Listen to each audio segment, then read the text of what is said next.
Facts over feelings is a mantra used online by the politically right, conservatives, to belittle or dismiss, it seems, or to have an edge over politically left ideology or academia. So I'm just going to be giving my take on what I think of it and how I've seen it used online. The irony is, facts over feelings is an emotional response, not based on objectivity, reason, or logic. It kind of reminds me of narcissistic abuse sometimes, where there is an issue running deep in a person and then you have someone trying to intellectualize it or make light of it. It also makes me think of how people say men are more logical and rational and women are more emotional, even though they're often just presenting their own feelings as logic in fact. Recently I've seen it pointed out online that there is a difference in IQ between the sexes and that men have larger brains, making them smarter. And that was followed by the mantra, facts don't care about feelings. And while that, all that may be true, it begs the question, are women just innately less intelligent, or do they develop lower cognitive abilities due to cultural upbringing or gender roles?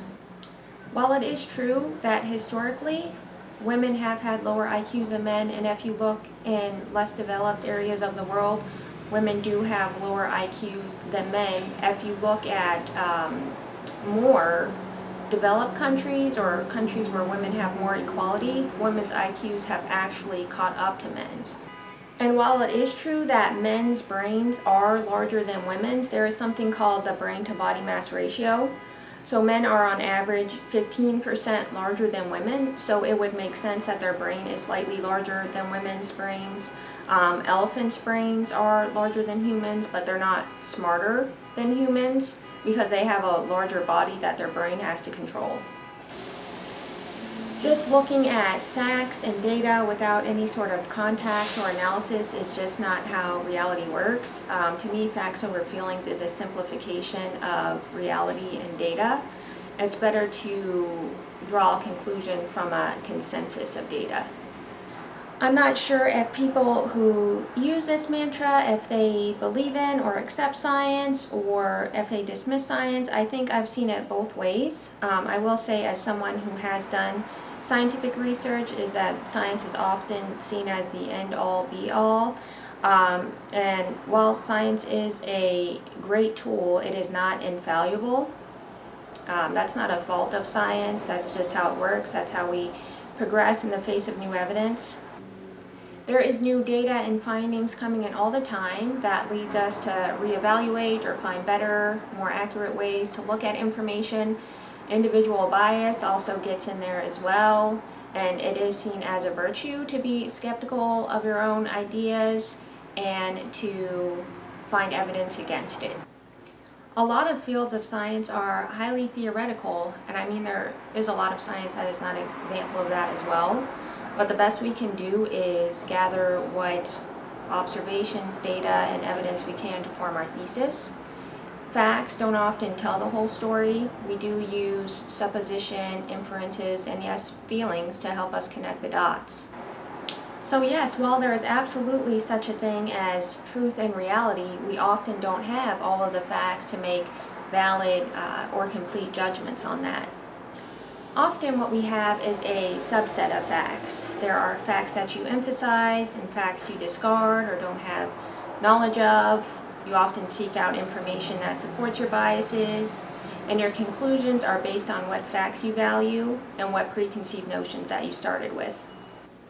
And yes, there are times when people are ignoring parts of the equation. That can be due to skepticism, paranoia, or emotional problems they're having trouble coping with. Everyone is ignorant about something, and it can be difficult dealing with all the opinions you're bombarded with online.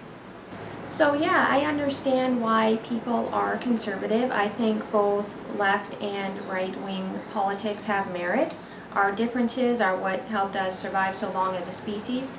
I don't really have a dog in this fight really, but do I think conservative beliefs are more in tune with facts and reality? No, I don't think so.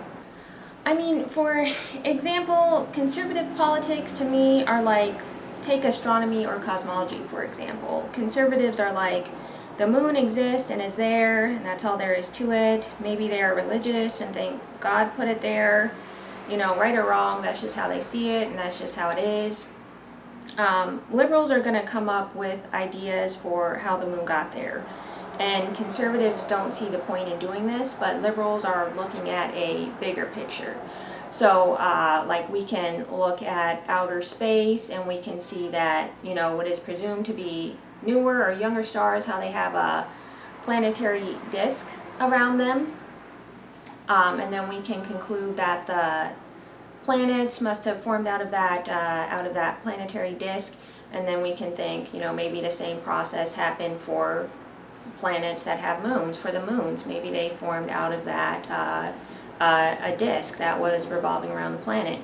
And then we can find, you know, more evidence to support that. Like, for example, astronauts who go into outer space where there's zero gravity, they know that matter behaves differently. Like, for example, if they spill something, it'll, you know, what they spilled, it'll want to clump together. Whereas on Earth, it'll just spread out everywhere. So yeah, that can be used to support the idea that planets and moons clump together out of the rings of debris. I hope I'm making sense. You know, their ideas may be wrong, but all they can do is find evidence that supports them, because no one knows all the answers for sure. Humans have done this throughout history, and it's helped get us to where we are. Feelings are an important part of being human. Feelings help us enjoy life, they help guide us in relationships, they help us avoid bad situations or see red flags.